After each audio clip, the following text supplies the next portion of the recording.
Should we eliminate tanks from the battlefield and rely solely on artillery? This intriguing scenario, though hypothetical, reveals significant strategic challenges and implications. Let's dive into why a balanced military force remains essential for success. Artillery is often recognized for its immense destructive power and cost-effectiveness, especially in recent conflicts like the situation in Ukraine. Artillery shells can be mass-produced on assembly lines, making them a cost-effective option. Their ability to be transported in large quantities ensures a continuous supply for sustained operations. Additionally, artillery can target enemy positions from a safe distance, often without immediate retaliation, allowing for continuous bombardment and significant damage to enemy infrastructure and troop concentrations. Relying heavily on artillery simplifies logistics. Without the need for tanks and their associated maintenance and supply chains, military operations can focus resources on delivering high-explosive ordnance. At first glance, eliminating tanks in favor of increasing artillery seems to boost overall firepower. Suppose this shift increases a military's firepower by 25% due to the increased number of artillery units and ammunition. This appears advantageous, but it prompts an important question. What happens when the enemy adapts to this strategy?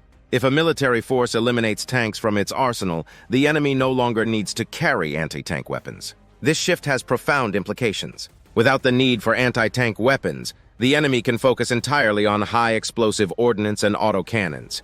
This shift allows them to increase their firepower significantly, potentially by 30–40%. Every anti-tank missile replaced by a high-explosive shell represents a substantial increase in damage potential. With no tanks to counter, the enemy's infantry fighting vehicles, IFVs, can operate with increased effectiveness. Equipped with autocannons and high-explosive ammunition, these vehicles can inflict heavy casualties on infantry and light vehicles. High-explosive weapons inflict far more damage than anti-tank ordnance. An anti-tank guided missile, ATGM, might destroy one tank, which the crew is likely to survive, whereas an airburst munition can kill dozens of infantry. By focusing on high explosives, the enemy maximizes their damage output. High-explosive ordnance results in significantly greater human casualties. The destructive power and wide-area impact of these weapons can devastate infantry units, causing massive loss of life. In contrast, anti-tank weapons, being more specialized, do not have the same broad destructive capability.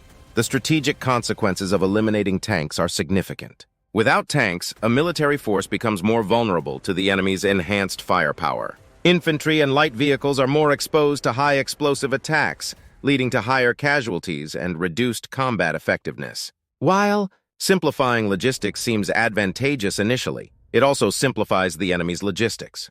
They no longer need to supply anti-tank weapons and can streamline their operations around high-explosive ordnance, further increasing their efficiency. The focus on high-explosive weapons by the enemy leads to increased human casualties. The destructive capacity of these weapons means that infantry and other soft targets will suffer significantly more, impacting the overall morale and effectiveness of the military force. Remember, ammunition and tanks can be mass-produced on assembly lines, but human losses are the most costly to the military and society. While increasing artillery units and eliminating tanks may initially seem to boost firepower, it ultimately enhances the enemy's capabilities even more. By reallocating resources to high-explosive weapons and enhancing their IFVs, the enemy can inflict significantly more damage and human casualties. Therefore, maintaining a balanced force that includes both tanks and artillery is essential for achieving strategic success on the battlefield.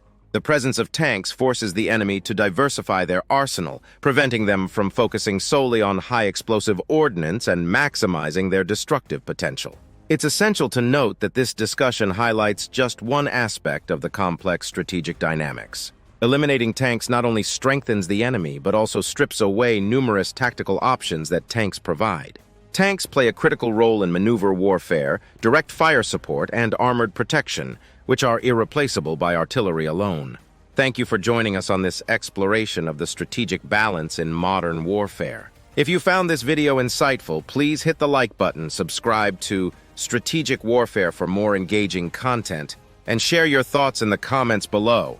Until next time, stay strategic.